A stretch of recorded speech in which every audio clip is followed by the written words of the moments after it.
Hello and welcome to the Sydney Opera House. We're coming to you live from the Playhouse Theatre stage here at the Sydney Opera House. First of all, I'd like to acknowledge the traditional owners of the land on which we meet today, the Gadigal people of the Eora Nation, and pay respect to elders past and present. Well, my name's James Evans. I'm the director of A Midsummer Night's Dream, Bell Shakespeare's production on at the Opera House right now, and presented in partnership with the Opera House here in Sydney, in partnership with the Arts Centre Melbourne in Melbourne and with the University of Western Australia in Perth. And I've got with me on the set our 8 actors, the players from Bell Shakespeare. Guys, I wonder if you could introduce yourself, just tell us who you are and which characters you play in the show. Jess. Hey, I'm Jess and I'm playing Hippolyta, Quince and Titania. Hello, I'm Emily and I'm playing Hermia, Snug and Miscellaneous Fairy. G'day, I'm Owen and I'm playing Bottom and Aegeus. I'm Eleanor and I'm playing Helena, Starveling and also a Miscellaneous Fairy. My name's Felix. I'm playing Oberon, Theseus and Flute. Hi, my name's Jack. I'm playing Lysander and the unnamed mechanical. Hi, I'm Abby Lee and I'm playing Puck. I'm Reese. I'm playing Snout, Demetrius and Moth. Thanks, guys. Now, Moth, a very important role as one of the fairies. Now, remember, this is a live Q&A, so send us your questions via Facebook or Instagram. Our Facebook page is at The Players Bell Shakespeare, and we're on Instagram at _players_. And if you use the hashtag BellQA, your question will get to us live right here. Now, Michael and Monique are standing by over there to ask the questions. Michael, Monique, do we have a question? We do. We've got some questions already from the email, so we'll start with those. Our most popular question so far came from a few different people. We've got it from Matt in Gladstone, Mitchell from Tamworth, Steph from Strathfield, and Bridie from Bendigo. They all want to know, what's your favourite part of the play and what makes it your favourite part? Favourite part of the play. Good question, guys. Jess, do you want to answer that one? Sure. I have to say my favourite part of the play is Pyramus and Thisbe, which is sometimes known as the play within the play. It is absolutely hilarious and I can't stop myself from laughing every time they do it, even though I'm on stage. Yeah, that's a great part. Anyone got a different answer to that? A different one? The four-hander between the lovers is so much fun. We just have such a good time doing it. The writing of the scene is absolutely incredible, and yeah, it's one of my favourite parts by far. Yeah, so that's the bit where both the boys are in love with Helena because of the love juice that's been sprayed on their eyes, and Helena thinks that they're teasing her. Any other parts that you guys like? Yeah, Abby Lee. My favourite part is probably when Puck turns Bottom into a donkey, spoiler alert, and gets to frighten all his friends. I think that's my favourite part. That's great. Thanks, Abby Lee. Okay, another question, guys.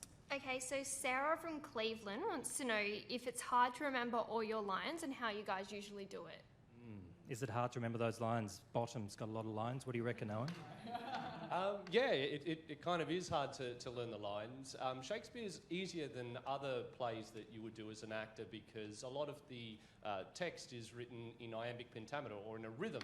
And so in that way, kind of like song lyrics, it sticks in your head a little bit easier. But we all practice our lines a lot before we go into rehearsal, and then we've obviously got rehearsal to memorise them as well. Great question. Got another one there, Michael, for us? Yeah, Caitlin and Charlotte came and saw the play earlier this week with Conservatorium High School. They want to ask about the fast-paced changes. How do you change characters and settings so quickly? How do you change characters so quickly? Who does a really quick character change? Is that you? Yeah? Emily, what do you reckon? I reckon practice makes perfect. It sounds really silly, but we do these shows a lot. Also, when we are first rehearsing, what really helps is a different voice or a different physicality. So maybe Hermia's a bit more up and Snug's a little bit more down. And it sounds really simple, but it's those small things when you don't have a lot of time to get into the character that really help. Yeah, and then the context of the scene and the language obviously is very different between the two characters. And also, because as an audience, we just kind of go along with it. Even though you just change one jacket to another, we just suspend our disbelief and believe that you're that character and we run with it. Exactly, and I think it's just the commitment. And also costumes. Costumes definitely helps. Okay, Monique. Yes, I've got one from Kira in Richmond, and she would like to know how much time you spend warming up before the play. Is it different to warming up than when you warm up to play sport? And what's the worst thing that's ever happened when you didn't warm up? Wow, yeah. Oh, yeah. Okay, warm-ups, very, very important for this show, of course. Eleanor. It's a great comparison to make between being an actor and being an athlete. We have to spend so much time, not just before a show, but also in our lives, making sure that our bodies are ready so we can change characters at will, we can do impressive things. This show is very, very physical, so you can probably see behind us this set. We interact with it across the full 90 minutes. And also that our bodies can fill the spaces with our text so that we're able to use the dexterity of the language to the best of our abilities and to the opportunities within that text. So, we probably all have different practices, different methods that we have in our lives to stay show fit, as it were. But before every day, we all come in at our hour call, so an hour before our first show, and we all warm up together. We've done a very big training regime with this particular show to build our language, physical language, as an ensemble called biomechanics. It's pretty full on. It's my responsibility to run these warm-ups, and so I apologise almost every morning for what I make these guys do, but it's a combination of making sure that it's strength and conditioning, so, like push-ups and sit-ups and stuff, as well as some martial arts that are involved, as well as a very specific thing called an etude, which I won't go into, but it's basically an exercise that we all know and we all can do together to bring the focus as well as to continue that strength and conditioning, which is really important to have that group focus. And then, it's just about maintaining that and being really aware. If you don't warm up, just like in any kind of sport or physical activity, you can injure yourself. This is a dangerous set. There's a lot of risks, so we have to be responsible for our own bodies as well as for everyone else on stage with us. Yeah, great. So that physical work obviously is a big part of the show, and we're very lucky to have a wonderful movement director, Nigel Poulton, working on the show with us, and really it's a language, a physical language that he has developed, and he works in the biomechanics field, and he's developed this language so that no moves are wasted. No one's just faffing about on stage. Every move is there for a reason. It really focuses the movement of the show, I reckon. Yeah. So I think it's had a huge impact on us and Nigel's work. Michael, you got another question? Yeah, this one comes from two people as well, from Sean all the way over in Cannington in WA, and also Liam, who came with the Conservatorium as well. They both have a question for Abby Lee. And we merged them together and it came out a bit like this. Do you think Puck has a specific gender? Other fairies are more clearly male or female. Is there any indication that Puck should be played with a particular gender? Yeah, that's a really great question. In the script, he is referred to as a he. But obviously, I think the beauty of magic, the magic of theatre, is that you can suspend your disbelief with characters and things like that. So I was lucky enough to get cast as Puck, and I personally believe that Puck could go across either be female or male. You can make a heavier choice towards being feminine or being masculine. I kind of chose to make it really in the middle. Sometimes Puck was very feminine, sometimes it was a little bit masculine. Just because I think Puck's a mystical being, and I think it really ties into that magic of theatre. Yeah, that's great, Abby Lee. Thank you. Monique? Yeah, I've got one mainly for Eleanor and Jack from Katie in Tarahumara, and she would like to know, do you think it's tragic that Helena only has a love of Demetrius because of the potion, like he really doesn't love her, and he was a total jerk to her the whole time? That is a fantastic question. Helena, he's at the end of the play, he's still got the potion on his eyes when he says, "I love you." Yeah. How does that make you feel? I think for me and for how I'm playing Helena, it's a tragedy for her. It breaks my heart when I really think about what she goes through. She was engaged to this, what she thought was a beautiful man before the show starts. And then suddenly one day he falls in love with her best friend and is like, oh, actually, I've made this deal with her dad. I'm going to marry her now for no reason that Helena can tell. And then, so Helena's kind of gets this news. Then the court scene happens where there's an argument between Demetrius and Lysander as to who should marry Hermia. Then Helena runs into Hermia and Lysander and, oh, you two, my closest friends, are running away and are going to find other friends that aren't me, not here in Athens. Cool. Oh, great, I've got a good idea. To make Demetrius love me more, I'm going to tell him that the other woman is running away with her man in the chance that I can then just be around him in a forest, so he will realise that, yeah, it's tragic, so he will realise that she definitely loves someone else and, oh, look, there I am. Maybe you'll love me now. So Helena is a really, really tragic figure. It's very sad. But I think we've got to bring in Reese at this point because, Reese, I want to know, is Demetrius a villain? Is he a bad guy? Yes. Apparently. I think as an actor, you can't, when you're playing that character, you can't make that call. You can't judge the character whether or not they're good or bad.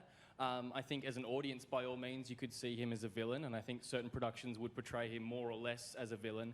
But I think he is, first and foremost, a human who has made mistakes in his life and doesn't necessarily treat Helena very well. But also, I think what I've discovered from the rehearsal process is that Helena isn't very kind to herself either, and that's possibly part of the reason why Demetrius is trying to put some distance between himself and her and their relationship. And although he might not be doing that in the nicest way or in the kindest way, I think there is good and bad in the way he conducts himself, as I think every character has. If you look at the language that both Helena and Demetrius use, they're pretty harsh on themselves and on each other.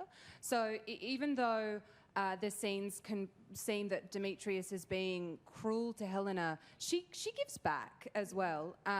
But she's really upset. She's sad. She is really down on herself and her soliloquy. So it's kind of the culmination of her alone that the audience gets a glimpse in, as well as how she is reacting and the situations she puts herself into as well. So they're both at fault and both not at fault, which is why the ending is so beautiful. With that, when they wake up. That's great. Thanks, Eleanor. Next question, Michael. Yeah, Jasper from Blacktown loves how fast-paced the show is. He commented that the play was so fast. With all the physical action, how did you get every scene right without anybody getting hurt? Oh, that's good. Actually, why don't we demonstrate something, that bit we were going to demonstrate now. Let's move the tables and chairs, and let's do a bit of that.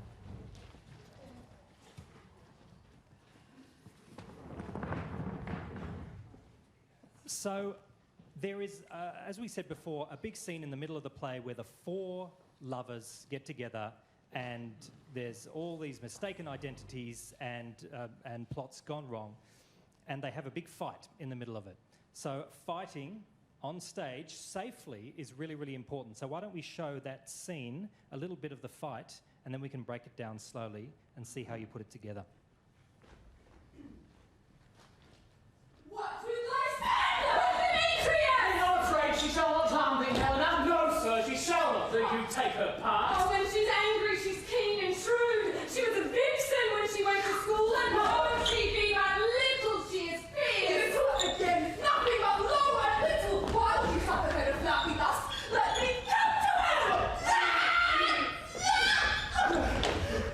That's fantastic, guys. That's brilliant. Awesome. I've never seen it from that close up before. It's terrifying, actually. Now, you saw at the end, you guys made it look pretty easy, but there's a bit at the end where Hermia climbs up over kind of a wall made by the boys and then falls down over the other side. Now, can you show us in slow-mo how you guys set your wall to make it safe? Sure.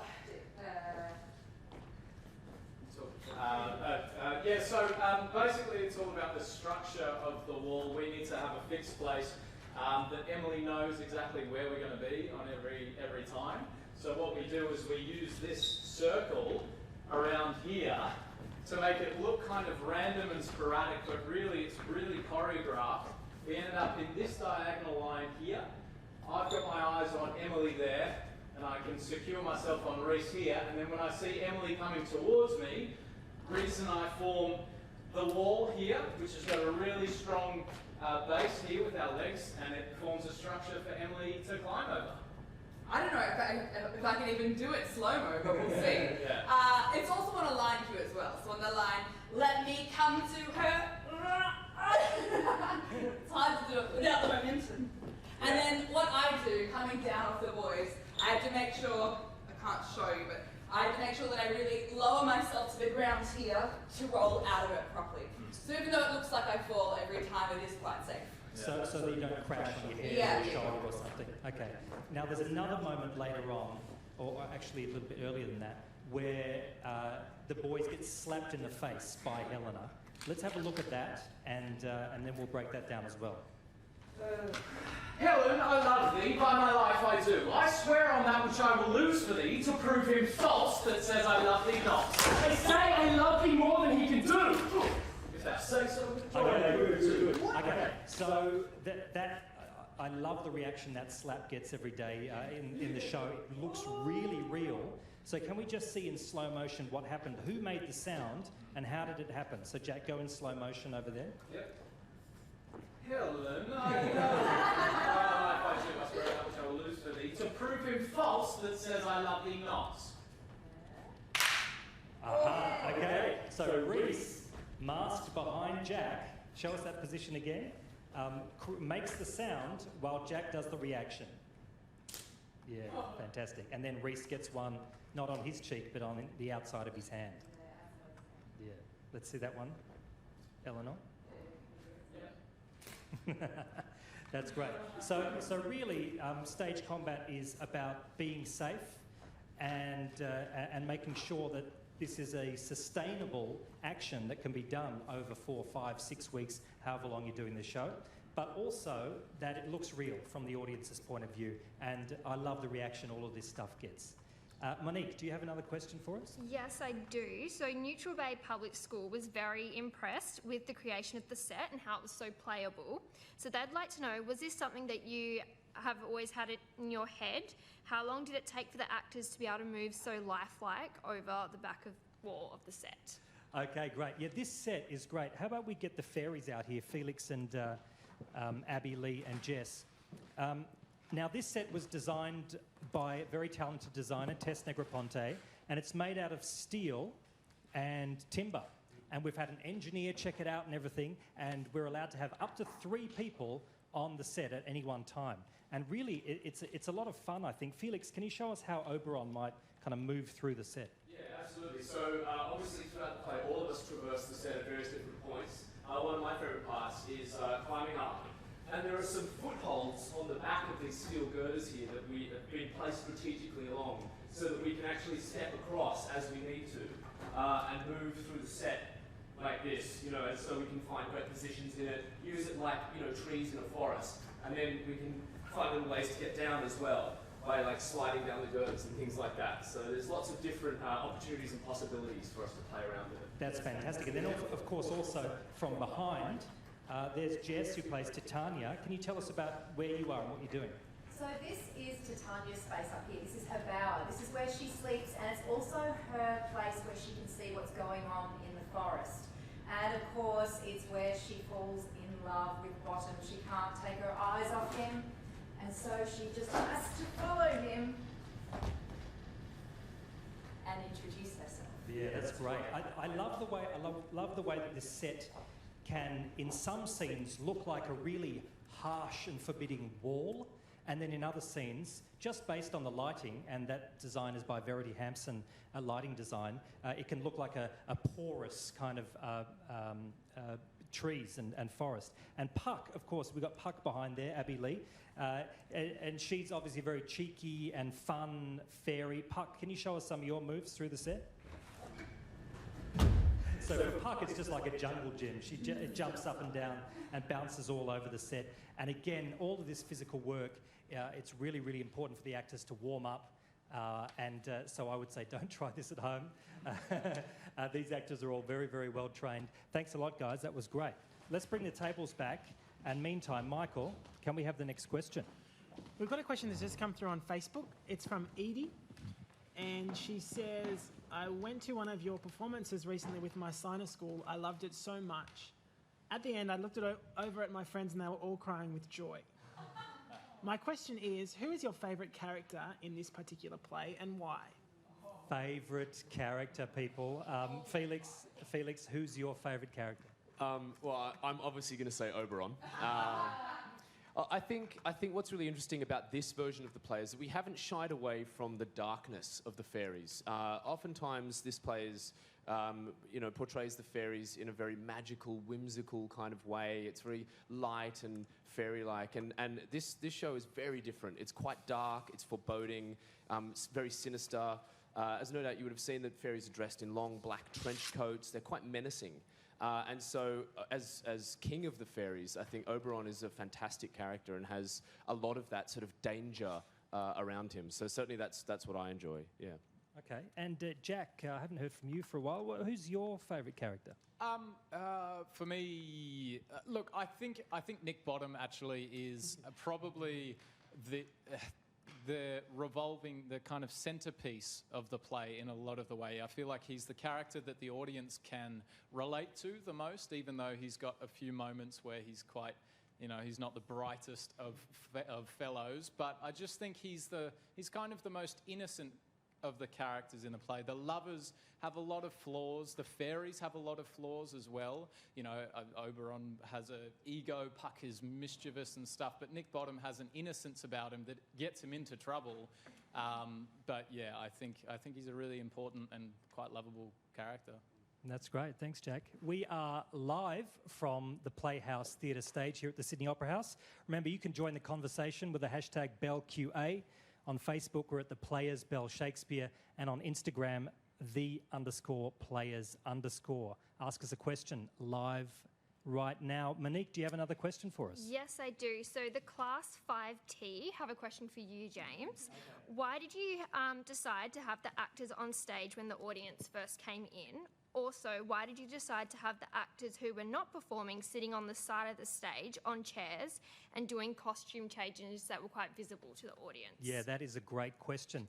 And I think that goes to the heart of our ideas of what theatre is here at Bell Shakespeare. And we wanted to make it a very friendly, very welcoming show, and to let you know that this is a story, that we're telling you a story. And the actors put on a costume and then they become a character in front of your eyes, and they put on a different costume and they become a different character. So really, we're not trying to pretend that this is real life.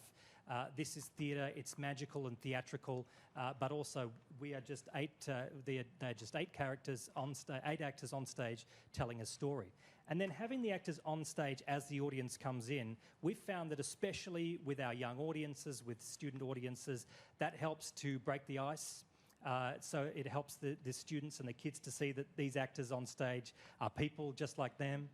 This isn't TV. They can hear and see you as well as you can hear and see them. And so when they have that connection with the actors before the show actually starts, we find we get even better responses out of our audience. Michael. Cool. So we had an email from Sebastian, who's 9, who came as a homeschool student with his dad. It also matches up with a question that Grace on Facebook has just asked as well. So I'll ask them both at once. Sebastian says, what's it like to be an actor? And how do you join the Bell Shakespeare Company? And further to that, Grace wants to know if there's any tips for aspiring young actors aside from the typical work hard and train constantly. Yeah, that's right. Emily, what's it like being an actor? You went to NIDA, you did 3 years of hard training there. I did. What's it like now being in the industry as an actor? What's it like being an actor? Well, I mean, without sounding corny, I really am living the dream. This is what I want to do with my life, and I'm doing it. So, I mean, you can't argue with that. Also, getting to come to work with not only these guys every day, but at the Opera House, it really is, it's amazing. That being said, the Australian industry isn't huge, so a lot of being an actor is auditioning. I would say, actually, we're all professional auditioners as well as actors. We, when we're not in work, we audition maybe once or twice every week. It's kind of like doing a job interview every week, and we just wait to hear. That being said, it takes a lot of commitment, a lot of hard work. We all, I'm not the only one who's studied here, we've all put in a lot of years and a lot of time to be able to do the thing that we want to do, and a lot of commitment. I mean, what I would suggest for you at home, if you're interested in doing this, is just start now, see what you can do. Acting is it's not just about standing in front of the mirror and doing a monologue. It's going to an art gallery, it's seeing films, it's going outside and smelling the roses. It's whatever you want it to be, really. So just feed that creativity within yourself. See if you can do a short course, join a local theatre. There's so many avenues out there for you to start now. Yeah, that's great advice, actually. Owen, do you have any other advice on what's the best way to build a career in the performing arts? I'd just echo what Emily has just said. Do it as much as you can. Being an actor, I think, is a lifelong pursuit, and it is very much about the doing. It's about practicing your craft as an actor. So in order to become an actor, all you need to do is do it, is to create some art, is to be in a play. If you're in a play, people will see your work. You'll get asked to audition for something, and you build a career out of doing work. It is also one of the risks of being an actor is allowing your ego to get in the way. Ego drives a lot of this industry, but I would say if anyone does have aspirations of becoming an actor, to try and let go of that, because the more you can let go of your ego, the freer you are as an actor to pursue what you want to pursue. That's great. Thanks, Owen. Monique or Michael, do you have another question for us? Yeah, I have a question that comes from someone in Darwin. It's from Alex, who wants to know about the language of the play. And he says, Shakespeare's language is so hard when we read it at school, but you make it make sense. What do you do to make it make sense? Yeah, that is a very good question. Felix and Jess, I wonder if we can hear from you as Oberon and Titania. You've got some of the most poetic language in the play. How do you bring it to life? How do you make it make sense? Felix? Yeah, that's a great observation, because it is tricky, and so don't underestimate that. It can be really hard, and it's hard for us as well. You know, we have to work really hard at it to learn and to unlock what all of the language is in Shakespeare. But I think the most important thing is to find out exactly what the characters are saying, what each line or each word even means. Because, you know, a lot of the words that Shakespeare was writing with 450 years ago, we don't use today.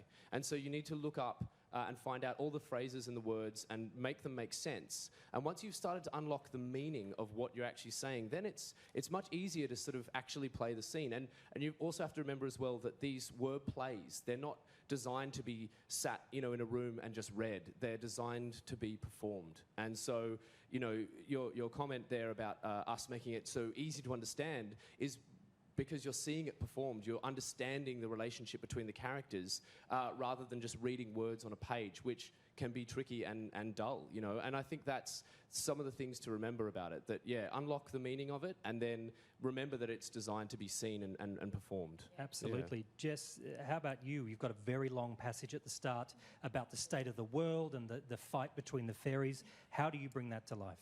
So basically, when I first have a look at Shakespeare, you always have a little bit of a freak out, like, whoa, there's a lot of words. But then you've got to think about it like you're a detective, and you're going to find out all the different meanings of these words. Because some of the words, even though we may know what they mean now, some of them have 2, 3, 4 different meanings because they've been around for hundreds and hundreds of years. So we get to sift through those and have a little look through the Shakespearean dictionary or the lexicon and have a look and see what that means. And then really use your imagination. He has created such beautiful images. All you have to do is think about it, and it's right there in front of you. And really follow his punctuation. Because Shakespeare was an actor before he was a playwright, he is such a good friend to an actor. He gives us all the little clues and hints about how to perform. So, thanks, Shakespeare. Yeah, and his language creates the world, doesn't it? For example, Oberon's opening line, ill met by moonlight, there you go. Immediately, Shakespeare tells us we're at night, we're in a moonlit scene. We don't need to bring in an actual moon to show you that it's moonlight. We can just say it, and it is. And of course, that's the fun with the mechanicals, is that then later on, they try and get really literal about, well, you know, we've got a moon in this scene, moonlight in this scene, so how are we going to do that? And if you've seen the show, it turns into a very funny little piece by Eleanor as Robin Starveling trying to be the moon. Now, Monique or Michael, have you got another question? I do, yes. Grace came from Newcastle to see the show. Her message says, this production is very dark. Why did you choose to present it like this compared to other productions of A Midsummer Night's Dream? Yeah, that's good. And I think Felix touched on that a bit earlier, is that everyone's seen a production of Midsummer Night's Dream in the park and, you know, lots of lovely fairies flitting around. And then, you know, also a lot of crazy, silly action between the lovers. But we thought, what if we tried to dig a little bit deeper to see what was going on behind these people? How are they hurting? How are they joyful? What makes them happy? What makes them sad? What makes them tick? And I think what we came up with was real kind of three-dimensional characters for each one of these people, not just kind of the villain or the handsome good guy or the or the silly fairy, but each one of them has motivations that go a lot deeper than that. Abby Lee, especially with Puck, she is not necessarily just some fairy who has fun. I mean, what kind of a character do you think she is? No, yeah, I actually really enjoyed that part of it, making her quite because within Shakespeare, Puck is referred to as a goblin. And so within the research, I kind of went and had a look at goblins and our interpretations of them and where goblins had kind of come from within folklore and things like that. And so they weren't friendly. They helped you out sometimes, but then sometimes they were really mean. And so I kind of like to play with that idea, and the script does really hold Puck to that as well. Sometimes he's really friendly and nice, and he really but really kind of sympathises with Helena, who he unfortunately mistakes for Hermia.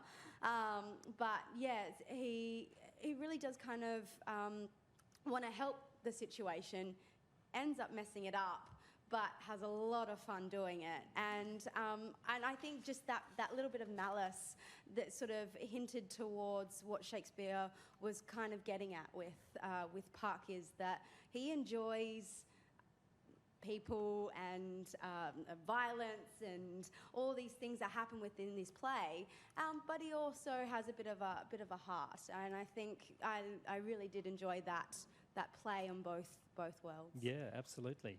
Hey, Michael, have you got another question for us? I have a question actually, and it's for Felix, and it's from Miss Taylor's class. They would like to know, which Shakespearean character do you like performing the most? Do you prefer playing characters who exclude power and control, or do you prefer roles that require comic timing like Thisbe? That's a good question. I think that it's tough to answer because I think there's something that draws me to both sides. I love playing characters like Oberon and Theseus, for example, who do have power and gravitas and a lot of that control, as you said, but also it's great fun to be, sort of flippant and play the comic roles as well, like Thisbe or Flute playing Thisbe. And I think as an actor, it's important to try and broach both sides. I don't think you can just kind of stick down one road. I think you've got to try and experiment with lots of different styles and see which one works for you. So I like playing both.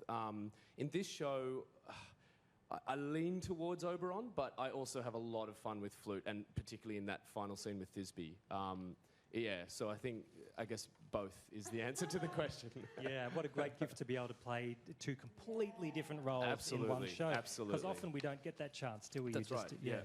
I mean, the doubling in this is fantastic. We all get to experience different sides, apart from poor Abby here, who only plays Puck. But most of us get to play two very different characters, and that's such a joy and a gift for an actor. Yeah. Okay, Michael. So this is another question that's been asked by a couple of people. Claire from Mandurah and Charlie from Hornsby both want to ask about costume. And their question is, how do you change costumes so quickly? What's your favourite costume in the play? And has there ever been a wardrobe malfunction? Okay, I'll throw that open. Who wants to answer that? Costume, wardrobe malfunction? Eleanor? So, how do we change costumes so quickly? Practice. I have a particular part in the play where Felix throws a jacket at my face and I have to quickly become a fairy within a scene change and then move a table and then I have to slyly do up some buttons. Equally, there's a point where all of us who play the lovers, we all become mechanicals just before the final scene. And that is a bit of choreography. Just like we would rehearse any moment in the play, it's about us communicating and going, oh, can you not throw it at my face, but more at my hands, or at me, not at the table. I need a bit of help here as well. I know there's a moment when Puck helps Bottom become Aegeus in a nice, beautiful bit of choreography near the end of the play. And so, yeah, it's about communication, and sometimes it messes up. Like one of my sleeves, one time we were in rehearsals, I was ready to become Starveling and just put my hand straight through the lining, and there was a floppy arm, and I couldn't do anything. Sometimes I get caught up in a handbag I've got as well that kind of goes everywhere. You just kind of use it. You go, well, that's what I've got, so I guess I'm working with it, and hopefully it's a moment that I can make funny or poignant in a very meaningful way. Thanks, Eleanor. That's great. Now, Michael or Monique, do you have another question for us? Yeah, Pia from Canberra is interested in Bottom's mask. She wants to know, what's Bottom's mask made of, and does it change the way you act? Yeah, good point. Owen, can you go grab the mask and show us? So this mask, it's a beautiful creation made by a very clever designer called Meg Ashforth, and Owen uses the mask as Bottom in the play because, of course, you know, Puck gives Bottom the head of a donkey. Tell us about the mask and what it's made of. The mask is, I'm sure you can see, is quite remarkable. It's very dark, it's scary, it has a nightmarish quality to it. The ears are huge, and it almost kind of looks a little bit old and decaying as well. With mask work, it's a very interesting thing because it's an inanimate object which you place on your face and you need to act with and try and make it as animated as possible. So when I work with the mask, I spend a lot of time looking in the mirror just at the mask and looking at the mask and seeing what shapes and what it kind of made me feel. And then whenever you put on a mask, can you hold that for me, Jess? Whenever you put on the mask, what you want to do is look at it first, take in an image of the mask, and then when you do put it on, you want to breathe it in. When you put it on, once the mask is on, in rehearsal, what I was doing is working a lot in front of the mirror, seeing what shapes that the mask created that I could then bring into my body as well. But yeah, this is one of my favourite pieces in the show. I think it's remarkable. It's absolutely stunning. Yeah. Monique, another question for us. Yes, I have a question from Jared, who's from Manly, and he wants to know how do you time it so well that the actions and the sound effects happen at the same time? How do you time it so well? Well, in that we have to give great praise to our stage manager, Todd. Let's not forget that Todd needs rehearsal as well. Yeah. Now, the actors get 4 or 5 weeks of rehearsal in the rehearsal room. Todd, the stage manager, only gets like a day or two to get all of these cues because he has to sit there and call the cues to the lighting operator. And at the same time, he is playing the sound cues as well. So Todd, as the stage manager, becomes really in tune with the play. In fact, I think he could quote the entire thing from beginning to end, I have no doubt. And so he has and the actors and Todd agree on a very specific cue for each one of those sound effects. And so hopefully, if the show goes well, The sound effects and the action all happen at the same time.